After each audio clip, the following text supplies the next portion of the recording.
Marc is herbal residue. When you make tea, tincture, whatever, the herbs you used aren't quite spent. You can actually do a second and maybe even additional extractions, though they will be weaker than the first. You also don't have to do the same extraction. You can make a tea and then use the marc to make a decoction or smoke medicine. The marc is still useful, though spent. It is often discarded. Women and girls have long been discarded in the same way. Stories like that of Serena Fairfax, Ashley Janae, and Celeste Rivas Hernandez are just a few of the recent crimes that point to how little women and girls are valued in our society.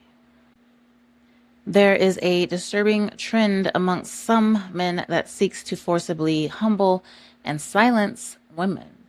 It's not a new trend, of course. In fact, Daniel 11 speaks of a king who disregards the desire of women. That is affection, marriage, and family. He rejects women and what they hold dear. Though the text speaks to a real historical figure, this king is an archetype. It is an archetype of the anti-Messiah. The Messiah did not reject women, he welcomed them, and he surely did not seek out to wound them. Any manosphere talking point that teaches men to reject women, manipulate women, deceive women, withhold from women, etc., is an antichrist or anti-Messiah talking point. The men who cannot settle down with one woman are also anti-Messiah. It's either settle down with one or leave women alone. He who finds a wife, not a harem, but a wife finds a good thing and obtains favor from Yahweh.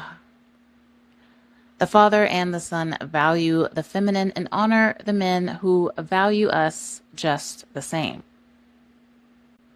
The wounded feminine at its core is about a loss of safe receptivity, often due to a lack of safe reciprocity. So, for instance, an example of a lack of safe reciprocity is inconsistency, neglect, maltreatment, exploitation, and emotional absence. In the feminine wound, you will find she has been poured out, extracted from emotionally and sexually, mistreated and rejected. And sometimes the first people or person to show us a lack of safe reciprocity is our parents or a parent. A parent that has abandoned us or partially abandoned us by popping up sporadically. A present but absent parent, meaning they are in our life, in the house, but they are emotionally distant. Those are just a couple of examples when it comes to our parents. From there, a lack of safe reciprocity can come from friends who use us, a society that overlooks, oppresses, or undermines us, or yes, from romantic partners who do the same. Again, the manosphere often teaches its congregants to wound the feminine, to be inconsistent so that the woman chases, to neglect her needs, to mistreat her so that they have the upper hand, to exploit her so that they get what they want while she gets nothing or hardly anything in return, and to be emotionally absent or distant. Different cultures and belief systems define the feminine in their own ways. Biblically, wisdom is personified as feminine. The book of Proverbs shows us that when someone is not receptive to wisdom, The very things they feared that kept them from being receptive to wisdom will eventually destroy them. It is foolish to reject good guidance, genuine nurture, and correct knowledge.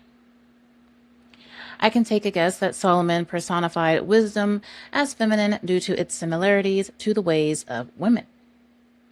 The feminine by nature offers guidance and nurture, not to mention an inner knowing that we call a woman's intuition. So think back to the nature of these wounded masculine movements within the manosphere, and you see this rejection of all these things, and the desire to override a woman's intuition. This is chaos that is satanic in nature. Like a sensitive flower bloom, the wounded feminine learns that opening is not safe because all she has experienced is the darkness in others. There is actually a plant, Mimosa pudica, or shame plant, or touch me not, that as a defense mechanism folds its leaves inward in response to touch or being shaken. It's a defense mechanism to discourage predators, just like the wounded feminine is a defense mechanism. The wounded feminine is an imbalance, over or under. Now, back to the type of men the manosphere produces for a moment. The type who withhold emotions from and use women. The wounded feminine won't notice until she is wounded even more. Her relationships will be one-sided. She overgives or she may withhold. She coddles or she pushes away. She hates compliments. She shrinks herself. She has an external locus of control. She's too open or she's too closed off. The spirit of the anti-Messiah is already in the world and is in the heart of a lot of men these days. And the way that many reject Yah and wisdom, they reject the desire of women and all she holds dear. At the root of the wounded feminine, it's about how receptivity stopped feeling safe because reciprocity wasn't reliable. Once again, pink theory speaks to the notion that a woman or a girl who starts to wear pink again is healing or has healed. Essentially, she has healed her wounded feminine. Herbally, there are supportive friends, and I'll focus in on 3, but just as a side note, just because I am focusing in on these 3 herbs, it doesn't mean other herbs can't do the job, because they absolutely can. The first herb is lady's mantle. This is a classic feminine healing herb. It's a restorative astringent, and emotionally that looks like supporting you when you have been overexposed or taken advantage of emotionally, sexually, etc. When you are too open, others want to come in and take what they can, but ladies' mantle supports you coming back into yourself after being taken advantage of. The next herb is yarrow. This is a great herb for boundary work. Yarrow protects. For the physical, yarrow is used for things like bleeding. So emotionally, you can understand how it helps with emotional bleeding or being too open, too affected, easily hurt, things like that.